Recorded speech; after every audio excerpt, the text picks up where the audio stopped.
Bonjour et bienvenue à ma nouvelle rubrique Demande à Fred, je suis Frédéric Kepler et le principe de cette vidéo est simple, vous me posez une question marketing et je vous réponds en vidéo avec des éléments concrets que vous pourrez appliquer tout de suite dans votre business pour le faire grandir. Si vous voulez passer votre business à un niveau supérieur en intégrant de la prospection digitale, alors venez tester gratuitement Prospeneo, le premier logiciel de marketing immobilier tout en un, où vous pourrez créer de magnifiques landing pages grâce à un éditeur en drag and drop, des tunnels de vente avec vos propres formulaires, des campagnes d'email marketing et une application mobile pour vous accompagner sur le terrain. Profitez dès maintenant de 14 jours gratuits pour tester Prospeneo, je vous mets le lien juste en dessous dans la description. Aujourd'hui, on va parler de Facebook et du tunnel de vente, mais plus exactement, on va voir comment intégrer Facebook à son tunnel marketing. Comment associer les deux et comment utiliser Facebook pour votre com. Sachant que c'est une source importante de notoriété pour votre business et vous voulez naturellement récupérer le trafic généré de cette plateforme pour l'emmener sur votre site web. Alors oui, c'est le bon truc à faire. Parce que déjà, Facebook, il faut bien comprendre une chose, c'est qu'on ne va pas directement, et on ne doit pas forcément gagner directement de l'argent avec, sauf si vous faites du e-commerce, mais on va surtout l'utiliser pour créer une liste d'emails. Ensuite, ce qui va être intéressant, c'est de pouvoir récupérer le trafic et l'emmener directement sur votre tunnel de vente extrêmement rapidement. Alors, comment on fait ça? Déjà, il va falloir créer une offre. C'est super important, on ne commence rien sans savoir exactement ce qu'on vend. Et surtout de définir en faisant ce clic, qu'est-ce que vous obtenez. Ensuite, vous allez définir un appât. C'est ce qui va donc permettre à partir de votre campagne de dire, bah voilà, si vous cliquez là-dessus, je vous donne cet appât. Et enfin, on va créer une campagne Facebook. Allez, maintenant, comment on fait marcher tout ça ensemble? Pour ça, je vais vous faire un petit schéma, ça sera beaucoup plus simple à comprendre. Déjà, ce qu'on va faire, c'est qu'on va commencer par créer une campagne. Donc, sur cette campagne, alors je vais peut-être faire l'inverse, je vais déjà commencer par créer une offre. Donc, je vais faire un schéma comme ça qui va définir votre offre. Avec un bouton, voilà. Ici, on va l'appeler offre. Ensuite, ce que vous allez faire, c'est que vous allez créer un appât. Même chose, ça peut être un guide, une formation, bref. Et vous allez maintenant faire venir les gens sur ce tunnel de vente pour justement analyser les conversions et voir est-ce que ce tunnel fonctionne ou pas. Donc on va créer notre campagne Facebook. Donc on va l'appeler campagne Facebook. Et pour ça, donc on va commencer sur... Alors je ne vais pas refaire un cours complet sur comment créer une campagne Facebook, mais l'idée c'est quand vous créez votre campagne, vous avez 3 niveaux. Vous avez donc la campagne où là vous allez définir le type, par exemple, qui va être les enchères. Vous allez définir l'objectif de la campagne. Ici, on veut du trafic. Et ensuite, le budget. Ensuite, vous allez créer un ensemble de publicités. Là, vous allez définir sur cet ensemble le lieu de conversion, par exemple un site web. Vous allez ensuite définir le calendrier, définir l'audience, comme par exemple le lieu, l'âge, le genre, etc. Mais encore une fois, il y a des vidéos qui ont été faites là-dessus. Je vous laisse vous y référer. Donc, pour chaque campagne, on va donc nous créer des textes publicitaires. Donc on va en créer minimum 3. Vous verrez sur Facebook, quand vous créez vos textes publicitaires, vous pouvez mettre des visuels différents, des titres différents. Ce qui va être intéressant, c'est que quand vous allez faire marcher votre campagne, vous allez pouvoir voir quels sont les textes publicitaires qui fonctionnent le mieux. Voilà, là on a mis maintenant les bases, d'accord?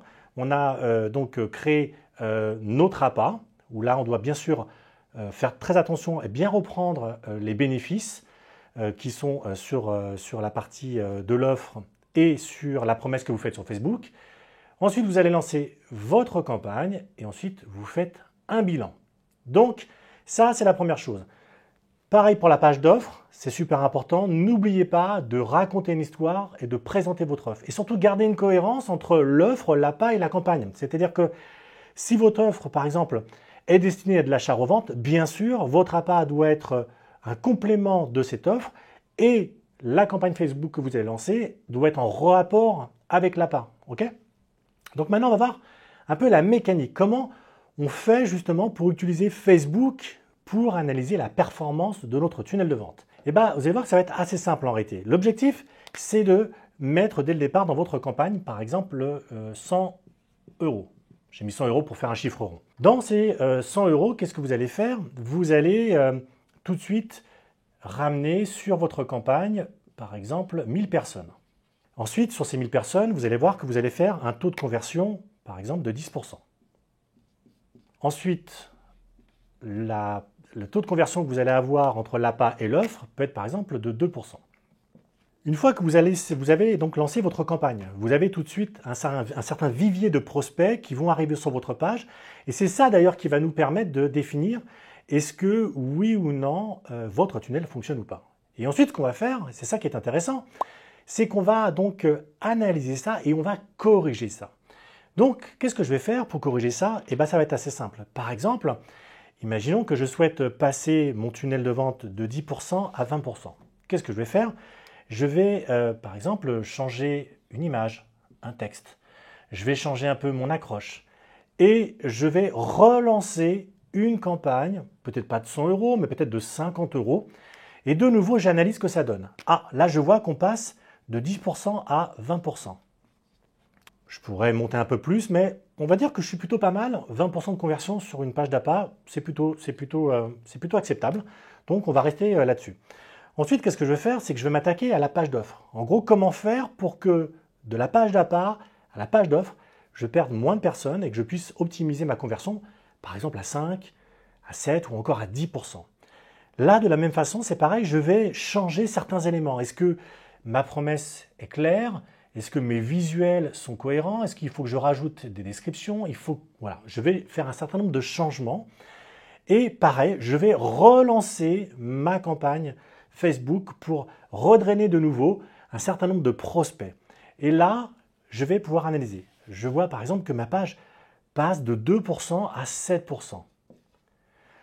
Et voilà, c'est exactement de cette façon-là que je vais pouvoir analyser quelles sont les pages qui fonctionnent le mieux. Je vais ensuite ajuster, je vais analyser les taux.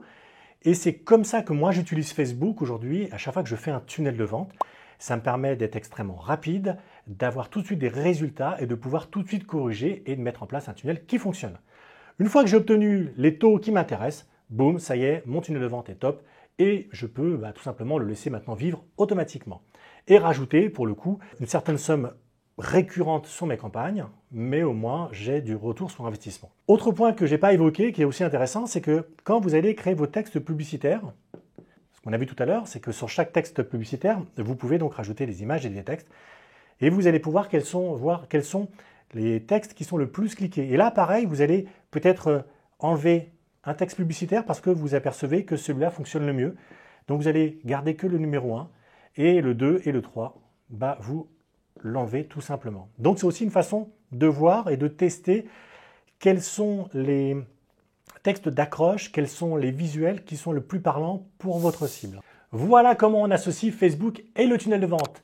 Merci de m'avoir suivi. Je vous dis à la prochaine fois pour une prochaine question marketing. À bientôt.